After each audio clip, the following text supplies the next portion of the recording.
Алло, Сауди. Короче, бля, друга такой истории, бля, связан якорей. Защин с продощанием пердута на Афган, бля. Vreau povestesc cum a fost acolo. Mai scurt, ne-a luat, bля, nici din Moldova, de pe la sud, de pe la Călăraș, pe aici. O armată mare, bля, mii de oameni. Ne-am dus în prima zi și au murit 50% deodată. Și a rămas numai eu cu Igorca. În prima zi, mi s-a părut ca și viața acolo rai, că noi acasă, ca mama că ne hrănie, că nu ne hrănie. Dar acolo, bля, de prima zi ne-a dat niște cartofi cu lavă. Dar mâncam, bля, un fel de sous de ăsta pizdos. Și apoi, bля, trecut 8 ani și nu ne-am spălat, de-am glodul, puteai să-l rănești cu lopata de pe noi. Puteai să rănești zoai de pe noi cu lopata. S-a venit general acolo, era un general Zaitov acolo, pizdos de ăsta. Și că пацаны, сегодня моемся в душе. Да eu cu Vanioc și cu Igorca, Vanioc era din отряда 3. Eu în duș de acolo, duș cu lavă. Bля, dar făcăl doră de bilă. Ne spălam, bля.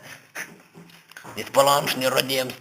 Такие плитка, блядь, acolo dacă te duceai la duș, trebuie să ieși și cement, că tine și plitcă spui înapoi, cu stochet, tot. Lava era adusă, blядь, de prin Hawaii, nu știu de pe unde era adusă lava. Și noi ne spălam. Încă un caz mai interesant, când americanii de-am venit să iei Afganul, au înconjurat tot Afganul cu un șanț mare de 30 de metri sub pământ și-a turnat cu lavă. Ei poate, blea, credeau că noi să ne spăriem și n-ați putem trece în America. Dar noi pizdoși, care cu Polonicu, care cu Pol, am încărcat tot lavă, m-a dus în cuhnea lui Chiotania bucătăreasa și am dat să fac acolo niște plov, niște greci, că nu știu. I-am dus și-au făcut un castron mare de plov de ăsta, blea, din afganski, de ăsta pizdos, când eu rost de patron din trânsă, blea, și de lavă. Ne-a dat la tot atriadul bucuros, fericit, că avem de mâncare și am mâncat.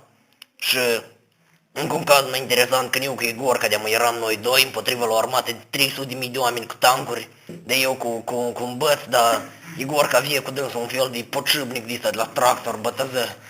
Și ne-am dus noi împotriva la o armată de 300.000 de oameni, care cu tancuri, cu automate, cu benzopile, cu ce vrei. Ne-a pornit la dânsii. Și ei, blea, eu tăiat lui Igorca două cioare și 4 mâini eu tăiat lui Igorca. Igorca a rămas fără nică. Eu mă mai bucuram că ne dai un premiu ceva de vrednost, dar Igorca nu s-a bucurat deloc. L-a pus, blea, l-a făcut 45 de oameni în cur și după asta l-a îmbrăcat cu curul pe stolul și de la tank. L-a îmbrăcat, tocmai șne sânge din gură, blea. Și l-a căcit, l-a dat. După asta Igorca când se vine acasă, care cu pădări, cu diferite, cu suveniri, cu gelee, cu marmeladă, cu lavă. Dar Igorca avea o lighean de urmă. Toți care îl întrebau, «Ei, Igorca, dar ce ai acolo de urmă?» «Это лишнее», răspundea Igorca.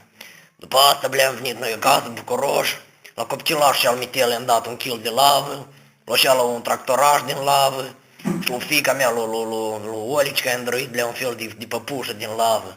Și lui femeia mea și credeți că i-am dăruit. Lavă i-am dăruit, blea, am dat un kil de lavă să mănânci și satără, blea, ca o jită. Și ia că acum a fost istoria noastră în Afgan. La asta nu s-a terminat. Deci nu vreau să zic de lucrul nostru de azi care îl petrecem, dar Afganul a fost Afgan. Hai noroc, ne mai întâlnim.